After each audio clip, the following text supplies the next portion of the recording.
Alright, so this is my Mass Saiyan Bardock red aggro deck. It could be an OTK deck depending on how you play it, of course. There are some OTK potential since you only really need at least 4 attackers, right, with double strike. So it wouldn't be that hard to OTK in the deck. We got the Mass Saiyan. Active main, once per turn, place the top 3 cards of your deck to the drop area. It's 3 specifically, not up to 3. Would be nice if it was up to 3, because what if I only have 2 left in my deck? Then I can't do the effect, right? Anyway, if you place a black card into the drop area with this skill, this card gains critical. If a card of any other color is placed into the drop area, this card also gains 5,000 power for the duration of the turn. So there's red in this deck, so obviously that'd be the other color other than black that's in the deck that will trigger the 5,000 boost. So you'll be a 15k, leader with critical, and that's just on the front side. To awaken, you need 4 less life. Draw 2 cards, flip them over. On his awakened side, he has active main. Once per turn, place the top 3 cards of your deck into the drop area. If you place a black card into the drop area with this skill, gain critical, same as his front side. If a card of any other color is placed into the drop area, this card gains 5,000 power for the duration of the turn. So, just like the front side. Auto, when this card attacks, draw 1 card. So it'll be a 20k crit on his awakened side. Something you can do, of course, is when you're at 4 life, use his active main ability, mill the top 3 cards of your deck, so he gets critical. Hopefully you mill the red card, right?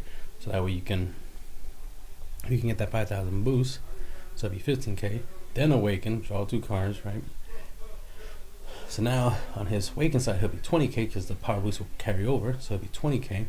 Then uses his awakened side effect of milling 3 more cards, because you want to give him back critical because he lost critical once you awaken. Give him back critical. Since the deck is largely black, you will get the critical, and then if you drop another red, you get an extra 5,000. So then you can make him a 25,000 with critical, and then you attack, draw, the usual. So that's one way you can increase his power. Plus you can increase your mills, especially again with the whole awaken thing, right? You have 4 life, use his ability, mill 3, then you can warp to cast something, to play something for an overrealm. You can overrealm for 3, and then do the awaken thing, mill 3 more, blah blah blah, and then you be able to, now you have 3 new cards in the graveyard. You can overrealm another overrealm 3 card, so you're getting some free drops onto the field, as well as you're making your leader stronger up to 25k with critical. So that's a way to use your leader to help you play 2 cards that require the overrealm. Of course, in regular, the idea is to use your leader to help you play a lot of your overrealm cards, which is why I try to focus on a lot of cards that require 3 or less cards in order to overrealm. So let's move on to the main deck.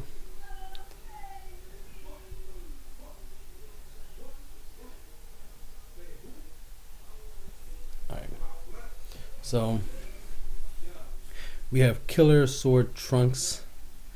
He doesn't have overrealm, but he does have a pretty good effect. He's 20k double strike, so that's useful, of course. He Xeno evolves, which is really good. The best type of evolve is the Xeno evolve. Pay 4 energies and you put this on a Trunks Xeno, and then of course you put it into the battle area in active mode.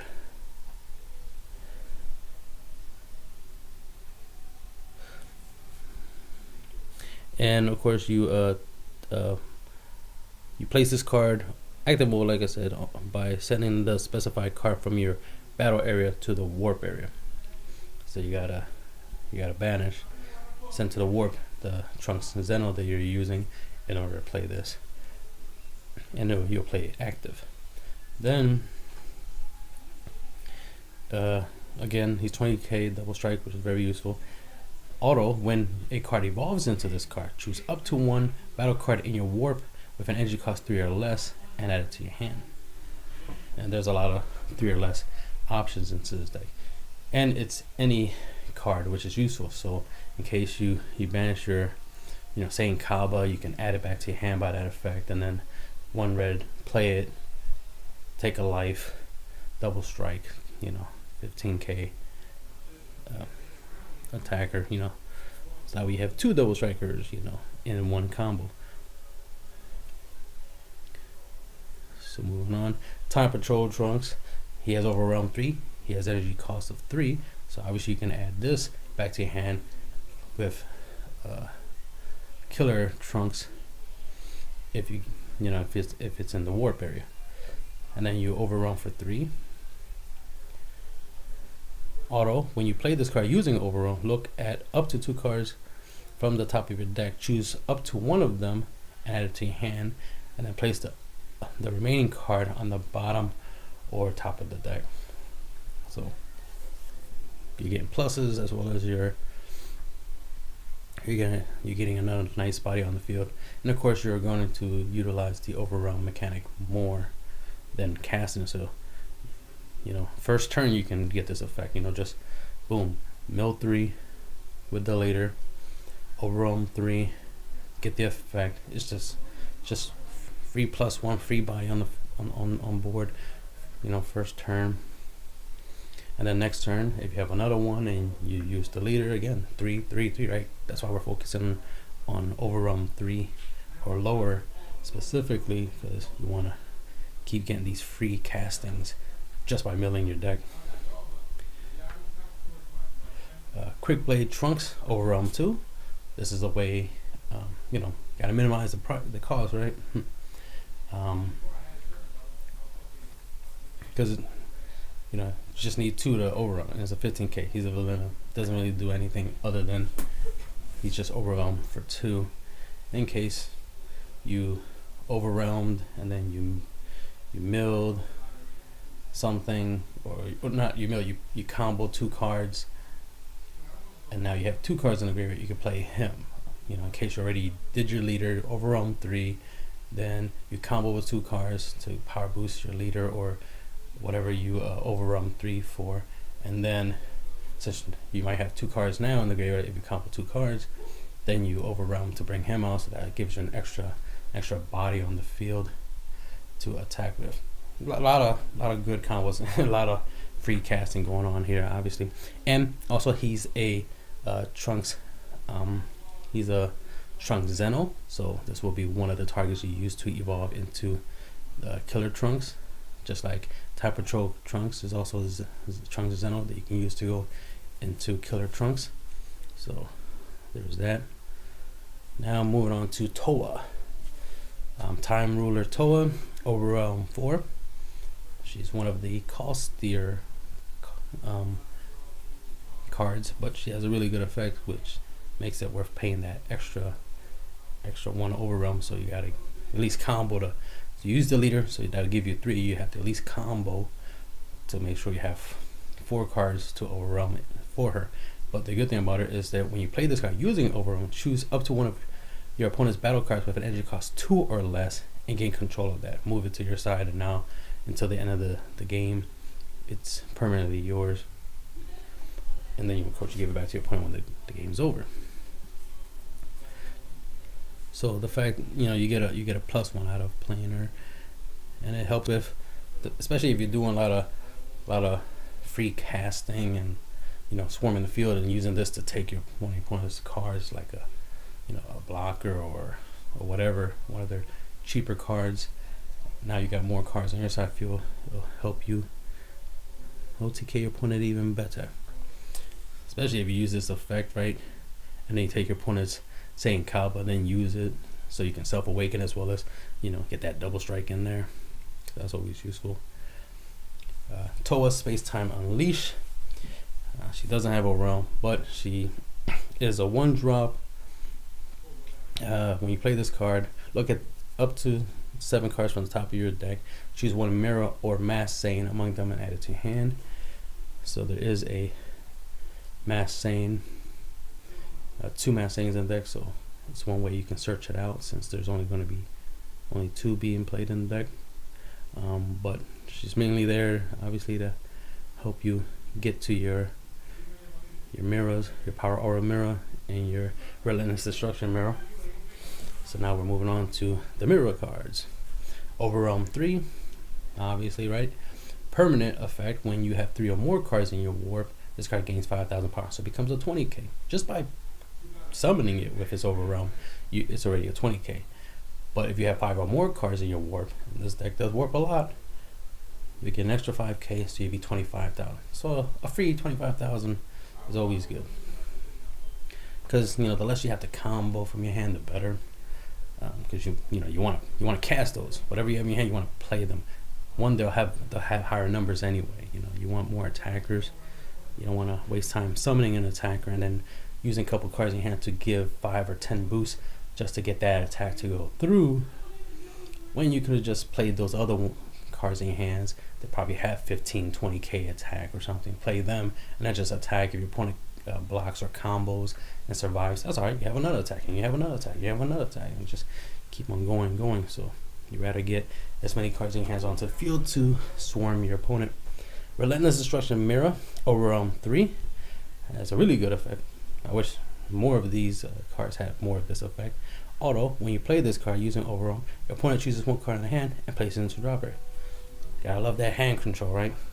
So this is definitely something you want to reuse over and over again as much as you can. If you can keep overwhelming this, and that's why it's very important to be able to search it out. The less cards your opponent has in their hands, the better, because it make it easier for you to come at it'd be easier for you to attack your opponent's leader and not have too much resistance. That's the main point, is to make it where your opponent can't resist. That's why taking cards from the hand is very useful. You want them not to have no answers for your attacks, since you only need maximum of 8 attacks, right?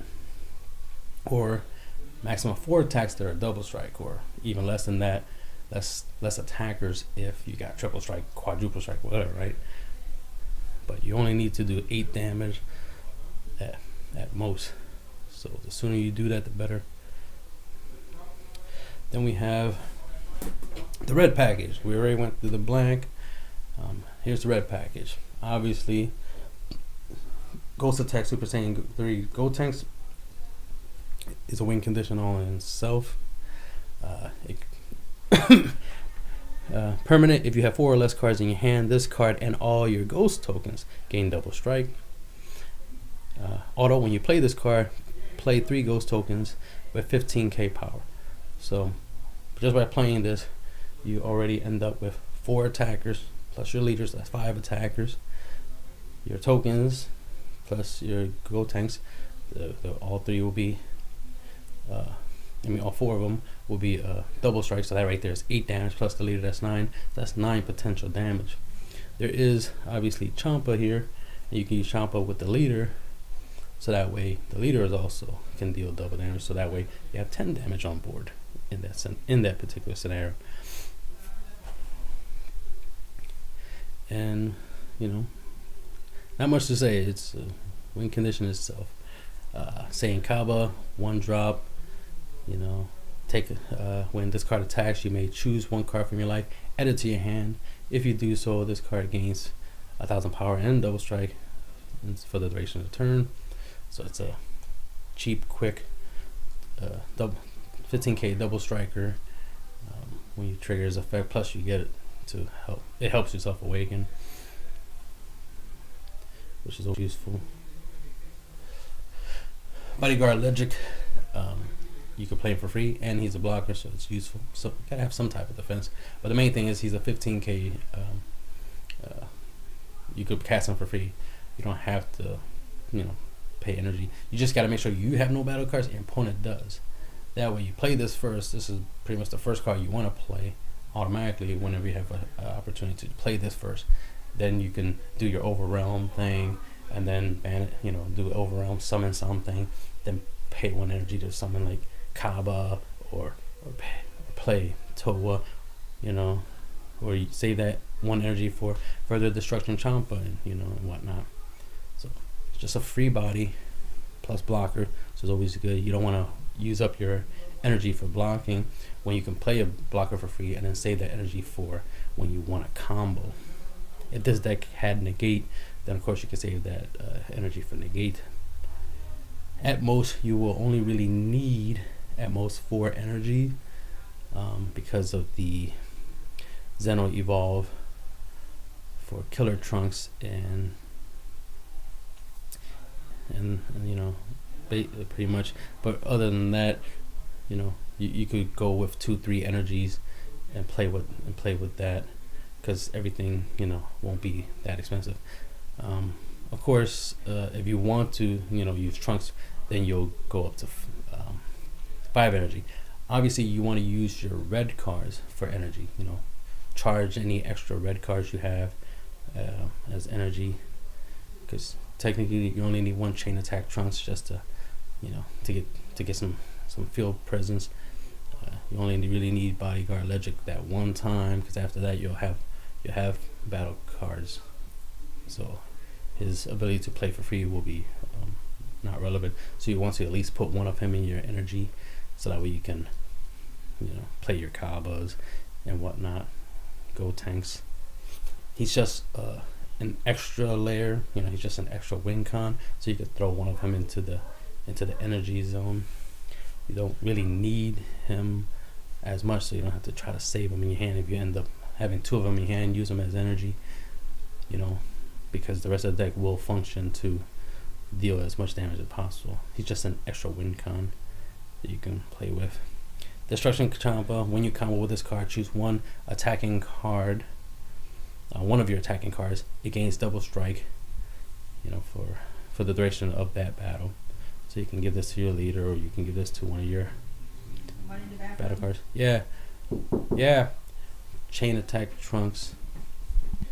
As I said, you're mainly going to use them when you play this card. Choose up to 1 battle card from your hand with 15 or less power, and then play it. Obviously, you can use it to play stuff like Kaba. You can play the Bodyguard, especially if you play the Bodyguard, then play this, summon another Bodyguard from your hand, or Kaba. Anything you want. There's a Mira that you can play. You can play Towa and then get the Surge. You can get Trunks out there, but you want to mainly summon them through OverRealm, so you'll use this more with your red cards. He has a permanent effect. He can attack battle cards in active mode, which is useful.